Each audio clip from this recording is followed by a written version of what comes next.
Hi, I'm Tim. Welcome to WatchBox, and thanks for logging on. If you love this watch, if you love these watches, if you love any watch on this show, reach out to me, Tim Mosso at thewatchbox.com for purchase and pricing questions.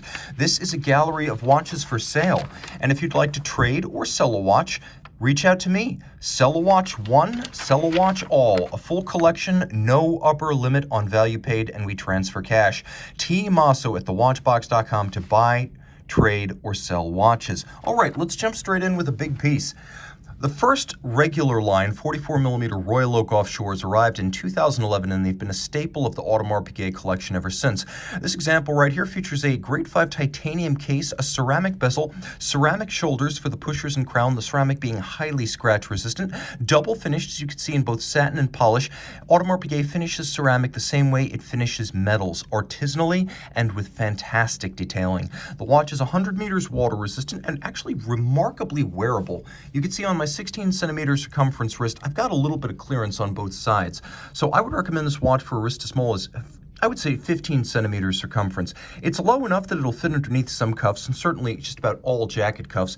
And the watch is light, being composed mostly of ceramic, sapphire, and titanium. Very easy to wear, and with this wonderful flexible rubber diver-style strap, not only does it match the tones of the case, but it allows the watch to wear well on a smaller wrist. You've got the Mega Tapisserie dial in anthracite gray, applique indices, and 100 meters water resistant. This watch is friendly for swimmers. Taking a quick look at the case back, you can see manufacturer caliber 3126, automatic winding, 50 to 55 hour power reserve. It has stop seconds and a quick set date, a vertical clutch chronograph module, the 3840 module made for Audemars Piguet by Dubois de Praz. And then you can see a robust free-sprung balance with a full balance bridge for shock tolerance. And of course, all of that with the exception of the module made by AP. A very crisp chronograph action, and with the vertical clutch, no jump or stagger to the seconds hand when you do actuate it. This is a watch that can do it all. That said, if you want capability at a lower price point, the Bell & Ross BR0392 Night Loom, 42 millimeters by 10.6 millimeters thick in black ceramic. The ceramic here is made by GNF Chatelain, one of the finest case makers in the business, and one of the only companies in Switzerland that can make ceramic cases. Bell & Ross, of course, part of Chanel, has access to Chatelain cases because of that association. Now, on the wrist, it's super slim, easy to wear on my 16 centimeter circumference wrist.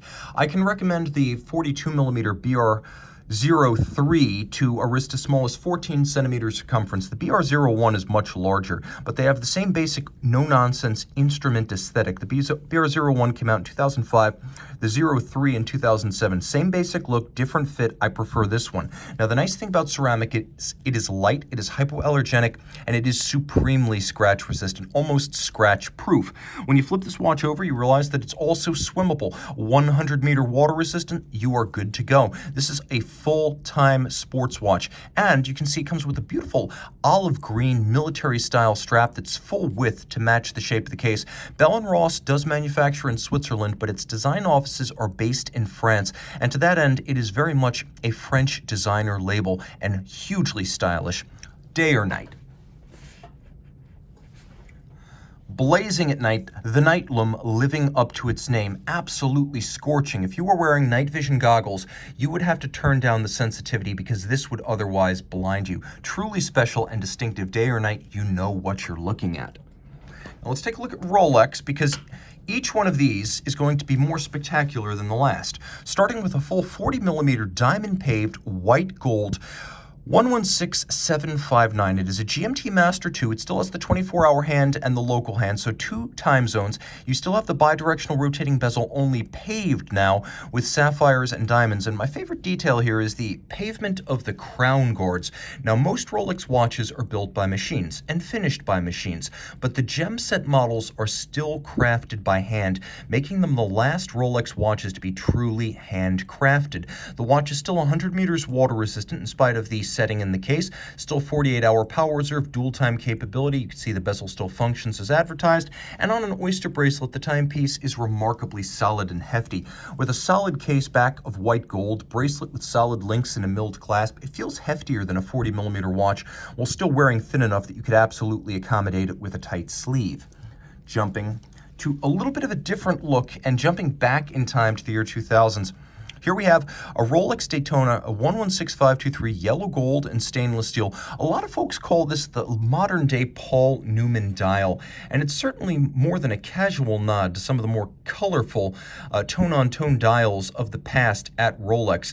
Now you can see this watch has been somewhat loved as it's been worn. There are scratches, there are swirls. You can see there are marks in the sapphire. Pre-owned watch, so full disclosure. If you're looking for a timepiece that is complete, original, intact, unrefinished, and yes, shows some marks of wear, this is a great way to get into a modern era Daytona that you don't have to treat like a precious thing. Granted, it can always be refinished to look factory, but for a lot of folks, that first scratch cuts deep and cuts twice. One mark on the watch, one scratch on your heart. With this watch, you don't have to worry about that.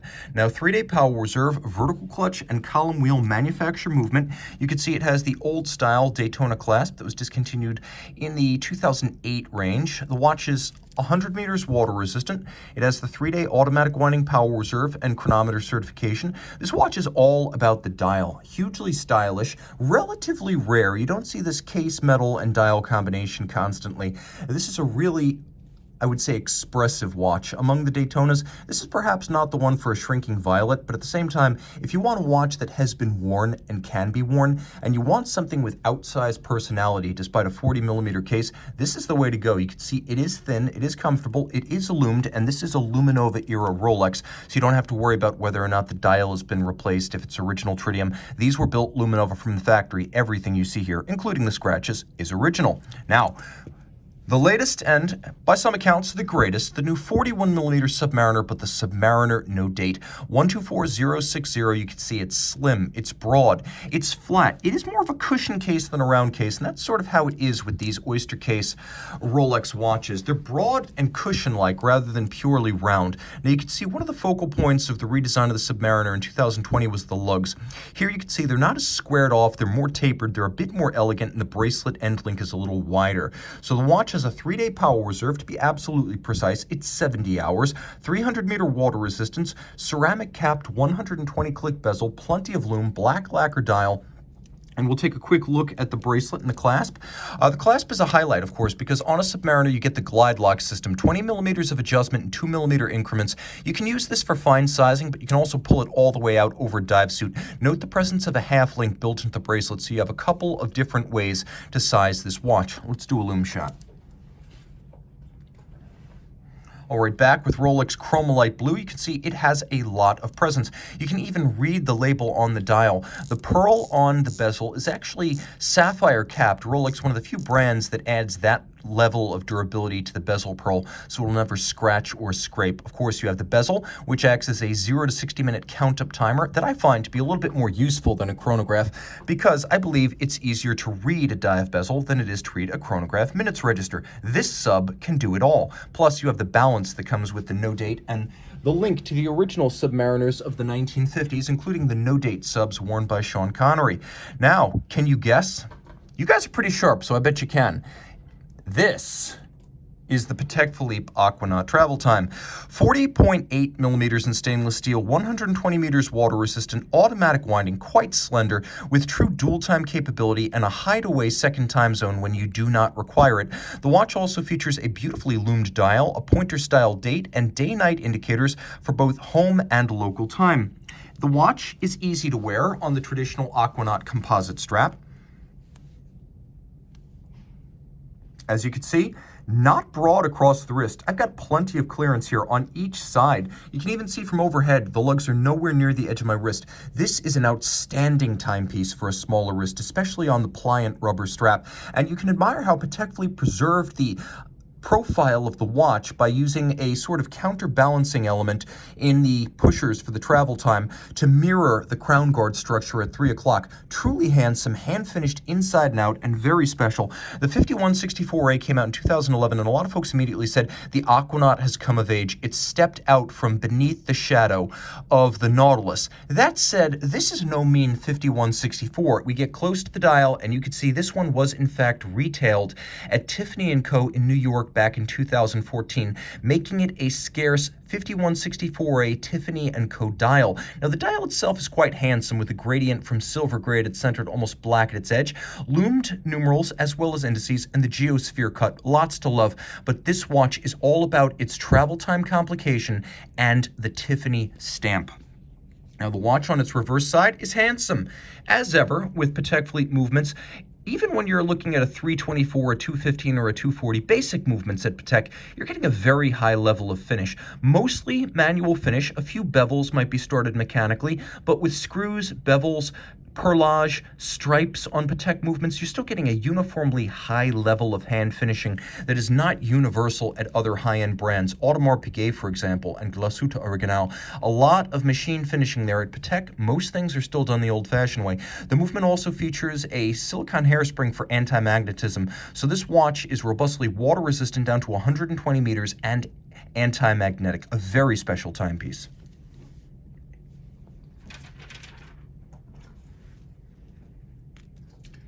Let's talk about two in steel. This watch came out in 2019, the Burgundy dial Reverso Tribute Small Seconds, and it is ultra thin, though Jaeger-LeCoultre will not toot its own horn here. 8.6 millimeters for a watch with a reversible case and an underlying chassis. That is super slender. Remember, a Royal Oak Jumbo is about 8.1 millimeters. This is within half a millimeter of that. About 45.4 millimeters lug to lug and 27.2 millimeters across the case. It's a very wearable watch. Powered by the free-sprung Master 1000 hours controlled caliber 822-1. It's an in-house caliber that is properly shaped and sized for this type of case, and it has a glittering, twinkling applique index dial in rich burgundy. The strap is a European manufacture, but the style is designed by Casafagliano for Jaeger-LeCoultre. This is a classical Reverso that looks good and feels good. The action of the case, if you've never experienced a Reverso, it is super sharp and positive, like the bolt of a premium firearm. It really does inspire confidence and awe. You can see that the case back since 2016, these case backs have been a little bit bent and rounded to wrap around the wrist. You can also appreciate that there's a pull-tab spring bar to remove the strap, and then JLC's latest generation deploy and clasp features a push-button trigger so you can remove both strap from case and then buckle from strap and do a lot of swapping without tools. The case back is fully mirrored and solid. Remember, in 1931, the first Reverso was designed so that on one side you could read the time, but because crystals were true glass back then, polo players, the story goes, requested a watch with a shatterproof crystal, and the solution was to bear the solid steel case back of the watch to the mallets. So it was, as the advertisements at the time touted, a watch for the town and a watch for sport. It's also a canvas for engraving, enameling, lacquering, and JLC has an entire division dedicated to those customs. So you can get all of that work done, even if you buy the watch pre-owned, send it back to JLC, send them a design, and then get the watch customized. If you've ever wondered what the chassis looks like internally, since 2016 it's been the sunray motif. Before that, it was an engine turning. And in case you're wondering, yes, JLC makes both its cases and its movements, a true manufacturer. Jumping back to 2003, that is when this Omega Speedmaster Professional Moonwatch Moonphase was made. A lot to love here. First, it's objectively a rare piece. These debuted in the late 1980s, and they have been sparsely manufactured and rarely sold. The timepiece is upscale with polished chapter rings for the registers. That's not something you find on a standard Moonwatch, as well as a sapphire crystal rather than Hesalite, and it uses an elaborated version of the caliber 1863 movement, which is Lemania-based, as the flown NASA calibers are. This is based on the 1863 rather than the 1861, because the 1863 is the handsome display case back for the Sapphire Sandwich, and this is a Moonwatch Moonphase Sapphire Sandwich. Everything that makes it the Moonphase is complication underneath the dial, so the case back itself is going to look the same.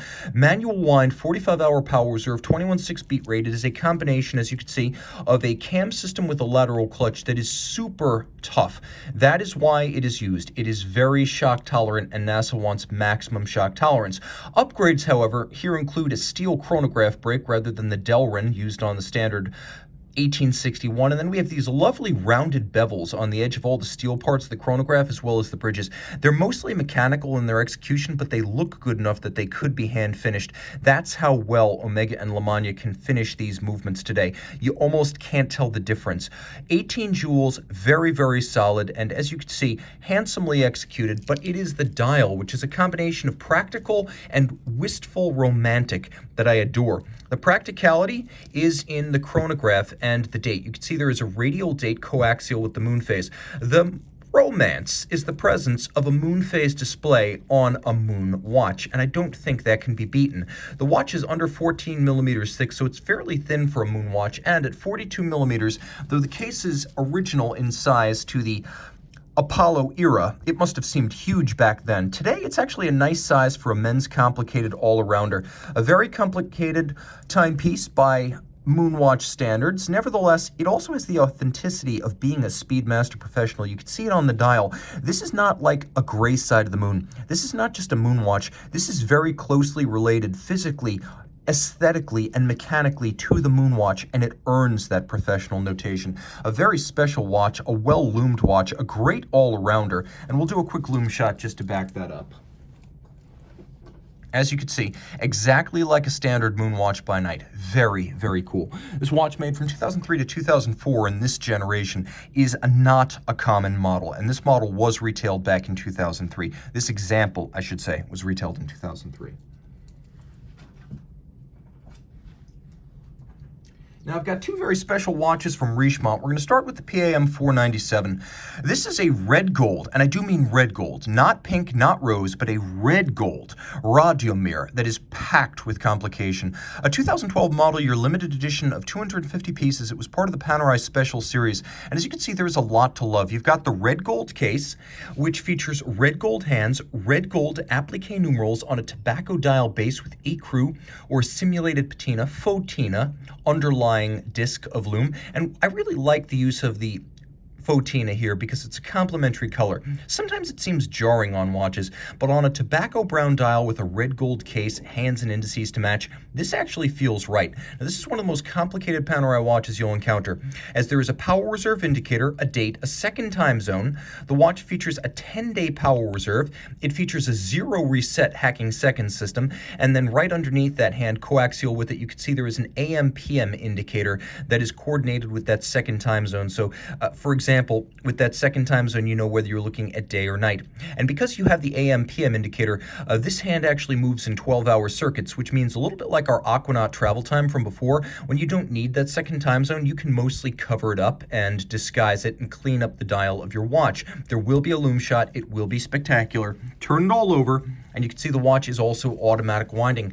It has a robust free-sprung balance with a full balance bridge, 3 mainspring barrels, and this caliber 2003, part of a series designed by a man named Eric Klein for Panerai in the early 2000s. They first came to market in the mid-2000s, and the first generation of Panerai in-house calibers, the P2000 series, were over-engineered. Technically, they were overkill for what Panerai customers were demanding at the time. They were happy with ETA. This raised the game to almost Patek levels of technical sophistication. I mean, honestly, where else were you going to find a 10-day power reserve back in 2005 when this movement first came out? Patek, that's where. Very special, very handsome, and a little bit richer than a standard Panerai watch. You can see the clasp features the wire lug motif of the lug profile. It is a double deployment with trigger action, so this is way more than the standard pin buckle you get on most Panerai watches. Most Panerai watches come with a rubber or calf strap. Here you get alligator leather. And take note, 2 screws anchor the lugs. You remove those screws, the lug pulls out and separates into halves, so you can strap swap with nothing but a jeweler's screwdriver. Throw it on the wrist, and you can really see why Panerai is traditionally known as the watch that is large in size but wears compact. You can see once again on my 16 centimeter circumference wrist, though the watch is thick, it's also relatively short across the wrist. And you can see that the edges of this case come nowhere near the edges of my wrist. A very cool watch. If you were to put it on a water-resistant strap, it's safe for surface swimming, as it's a screw-down crown and a 50-meter water resistance rating, which is safe for surface swimming. You're just gonna have to put it on a different strap. Let's do a loom shot real quick. Okay, super special. As you can see, everything on this dial, and they really exhausted possibility, everything is loomed. You could see that the primary time zone is loomed. You could see that the second time zone is loomed. You could see that the AM, PM, and the constant seconds, plus the power reserve indicator, they are all loomed. And with the sandwich dial, the stencil on a fully loomed disc, you even get that three-dimensional sandwich dial effect, with the loom appearing to have some depth into the dial, not just above it.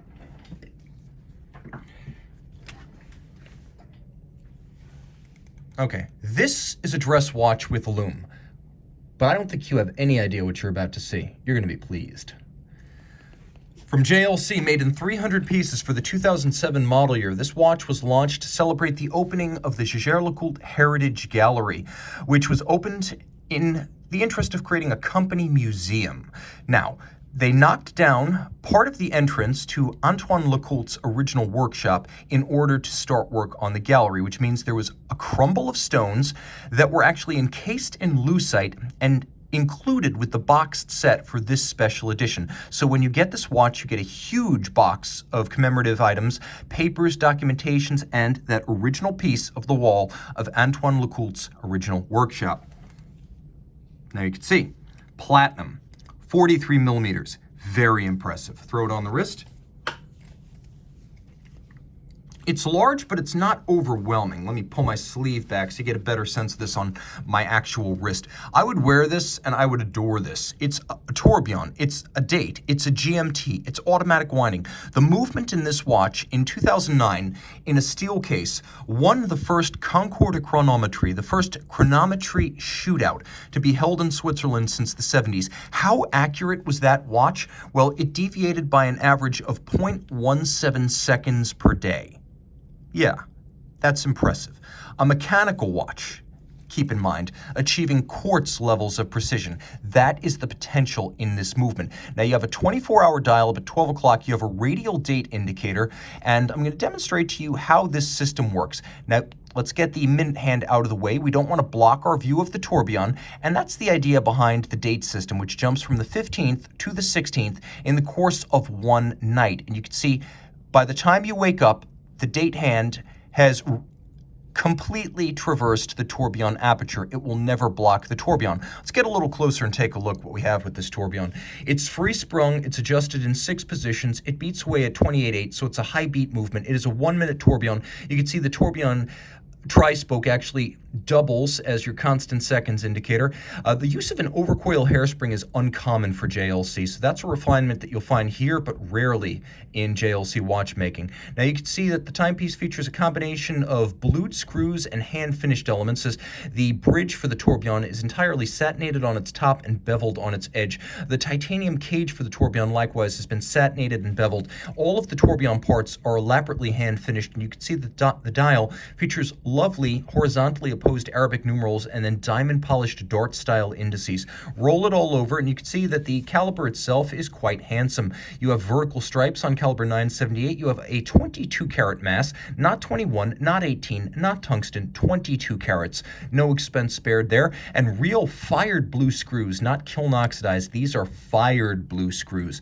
This is a watch of extraordinary chronometric potential, but it's also practical. Automatic winding with a second time zone and a date. This is designed to be an everyday tourbillon. It also includes a full matching white gold double deployant clasp that is factory original equipment from 2007. This is just an absolute pleasure to wear and encounter. Everyday reliability and durability in a multi-complication that also happens to be a limited edition in platinum. With a black dial and a white metal case, it's appropriate in any attire, formal or informal, as it's far sportier than your conventional dress watch.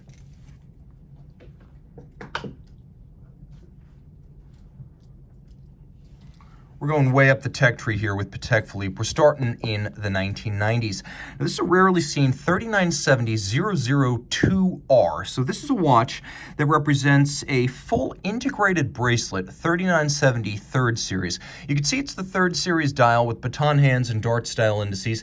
And then it is a classical 3970 case. This 3970 case is without the lugs. 36.2 millimeters in diameter, quite slender, and it is a full integrated bracelet. Make no mistake, this is not simply an attachment to a conventional 3970. You can see the traditional lateral hallmarks on the case, and you can see that the bracelet itself is more like a piece of linked silk than stitched metal. It is so fluid and comfortable. It has a wonderful undulating ripple across the skin as you caress it.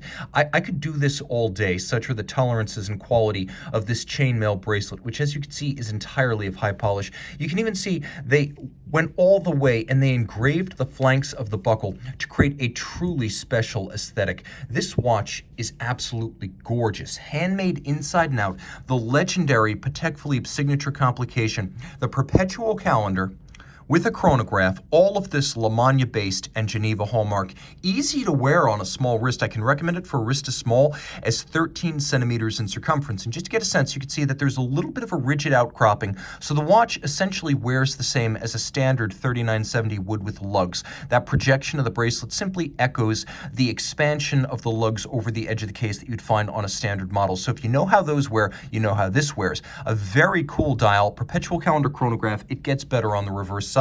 Now you can see we are dealing with a lateral clutch, a column wheel, hand finishing, the Geneva hallmark, old school, overcoil hairspring, giant balance beating away at 18,000 vibrations per hour, free sprung with the Gyromax style Patek Philippe architecture that allows for precise regulation as well as greater shock tolerance. You can see mirrored beveling on the edge of all the brass bridges as well as the steel chronograph components, and those feature satination across their top while the bridges feature Côte de Genève. Truly beautiful. Every single screw head has been black polished and chamfered in its slot and circumference. You can also see that the bevels are mirrored and a mile wide. Very special. You buy this watch, you should buy a loop. You can also see that because it's lateral clutch and column wheel, everything is visible for your viewing pleasure, and Patek Philippe significantly upgraded the La Mancha 2310 Bausch with the free sprung balance, the overcoil hairspring, the multi-position adjustment, the Geneva hallmark finish, the capped column wheel, and they increased the power reserve from the standard 48 hours to 65 hours in this application in spite of the compact case. This is a little giant of a watch. Now taking a quick look at a timepiece of more modern construction, launched at Bosworld 2013 and discontinued for the 2018 model year. This is the briefly issued 5200G. Now it is a day-date, 8-day power reserve from the Gondolo collection in white gold. It's 32 millimeters across and just over 46 millimeters lug to lug. So when you throw it on the wrist, it's really quite compact. For a timepiece that appears large at first glance, it's not thick, and it's not broad across the wrist. It has a lot of presence, but it's a very friendly shape, and that doubles because it's got a curved case back, so it slings itself across the wrist. Now you have the day and the date, and as you can see, it's coaxial with your constant seconds. You have the 8-day power reserve with power reserve indicator. So this watch has 1, 2, 3 complications, and take note, a movement built expressly for this case. Most Patek Philippe watches feature a movement that's been added incidentally. It's the one that fit, but it wasn't custom tailored to the case.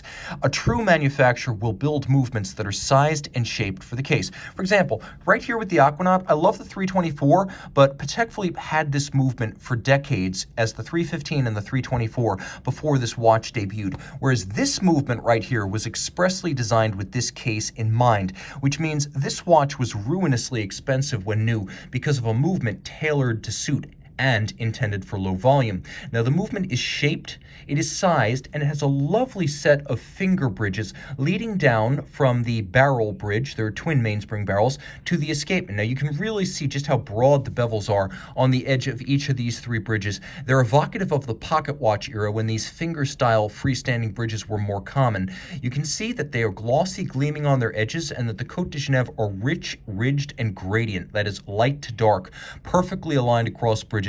The twin mainspring barrels give you a ton of power reserve.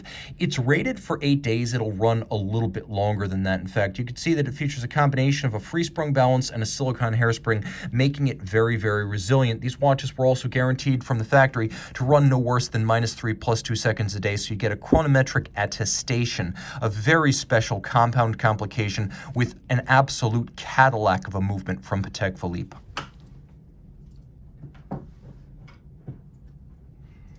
You guys know how I feel about de Bethune of Lauberson, Switzerland.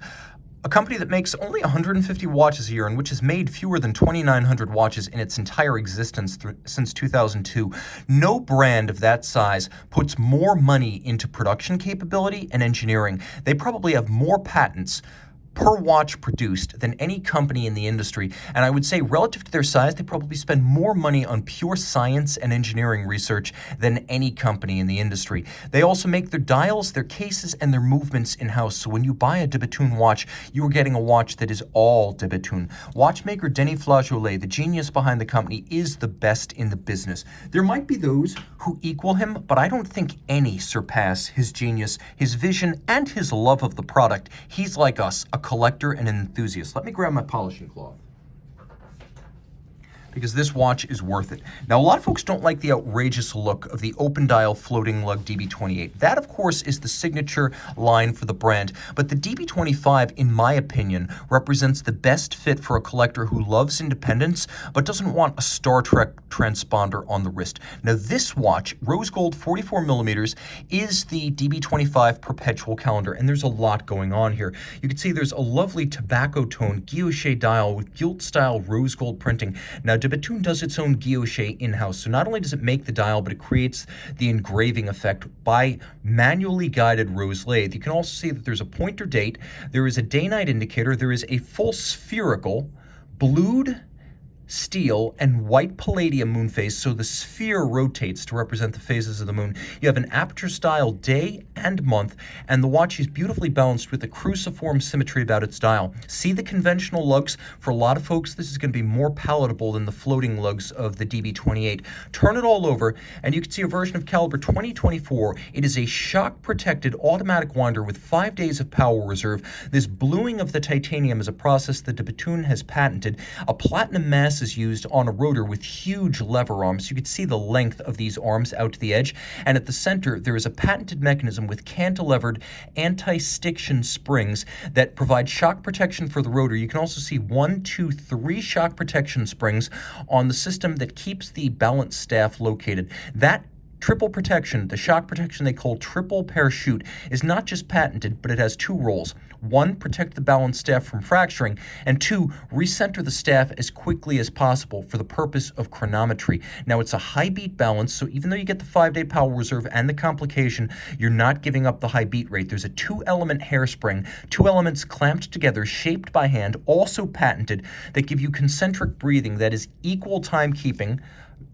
via concentric breathing of the hairspring in any position. Now, an overcoil can also do that, but overcoils are shock susceptible and thick. This is all the advantages of a flat hairspring with all the advantages of an overcoil. And you can see a combination of platinum masses on a titanium non-annular balance. So it's like a yoke. It's like a cruciform, non-circular yoke. De Bethune has at least 10 patents on balances. And again, the purpose is chronometry, a minimal coefficient of thermal reaction, as well as maximized mass in the rim of the balance. That's what this is all about. You can also see on the wrist, though a 44, the watch is super slim and wears compact. I can easily wear this watch, and I would happily wear this watch. My preference is always platinum, but I have to say that the rose gold, especially with this tobacco dial, which is a combination of brown, bronze, and gold, really quite special. This really does add considerable warmth to the de Bethune aesthetic. And as you can see, it easily fits underneath the cuff. Let's take a look at an even more, shall we say, broadly appealing model. 42 millimeters, launched in 2018. This is the DB25 Stradivarius, which is a play on Stradivarius. The idea is to draw a parallel between those masterpieces and this one. So whether you're into music or not, this timepiece is going to be right up your alley. Out of this world, quite literally, you can see the band of the Milky Way galaxy across the center. This is achieved with a combination of gold leaf, and then if you can see the larger stars and heavenly bodies, those are actually gold cabochons that are inserted into small drillings in the dial. The center dial is first black polished and then fired blue. It's made of titanium, and like I said earlier, that's a patented process at de Bethune. The dial is all in-house between the individual rose gold cabochon for the hours. You can see the blue printing on the outer annular semi-disc. It's a ring. It's not a disc. The disc is at center, and then those rose gold hands again. De Bethune making every part. The case is thin. It's very slim, elegant, graceful. You can see these little cabochons at the edge of the lugs, those little ogival torpedo tips, the nod to the original DB1, their first product from 2002. Turn it all over, and it is just as special. Here you have an annular or full ring balance that uses a titanium ring but with white gold masses outboard. Take a look at the continuously rounded and black polished balance staff. The whole thing has been specular finished. So too has the brace at the center over the barrel bridge that holds the fired blue shock protection springs for the edge. You can also see the same hairspring design. There is a silicone escape wheel of their own design that increases the power reserve and reduces parasitic drag. Power reserve here is a manual wind 6 days. Twin self-adjusting barrels, also patented underneath a Delta-style barrel bridge. De Bethune does not get enough credit for its traditional finishing, which is exquisite. And I want to call out the use of conventional but narrower and reversed stripes. They call them Côte de Bethune. What sets them apart is that they're deeper and narrower and more lustrous than conventional stripes.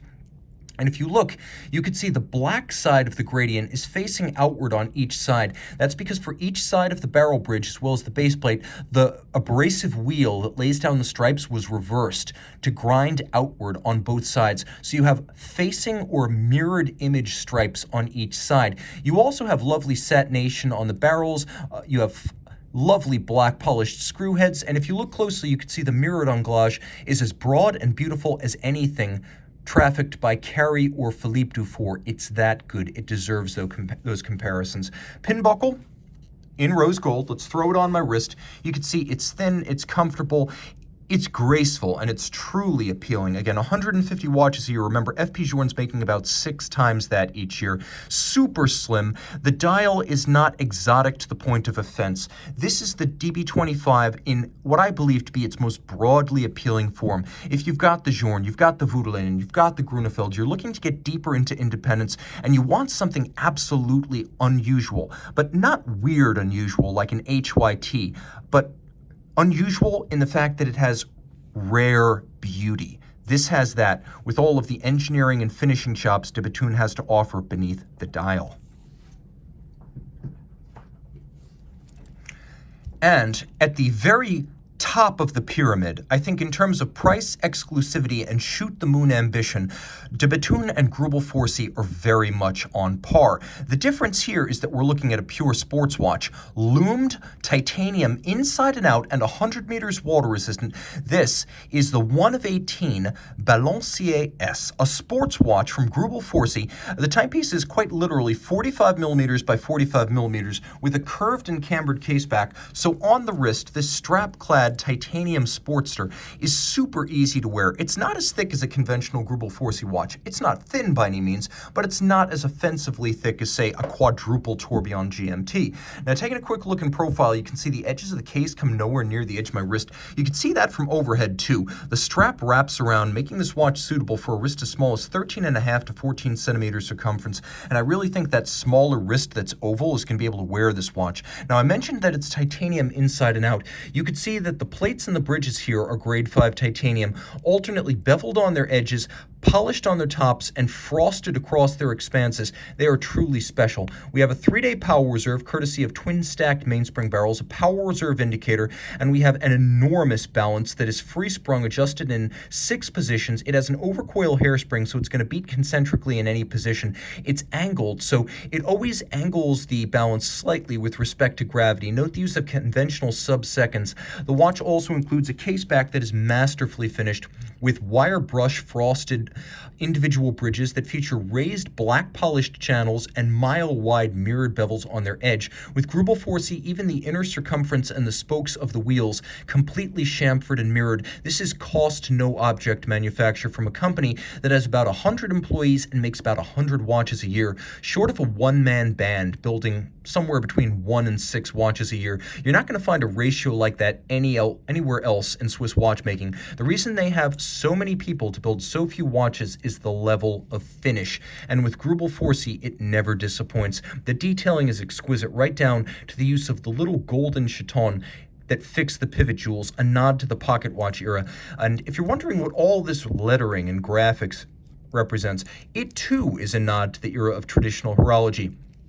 The architecture, the beauty, the know-how, the fine finish, the invention, the creations, all of that.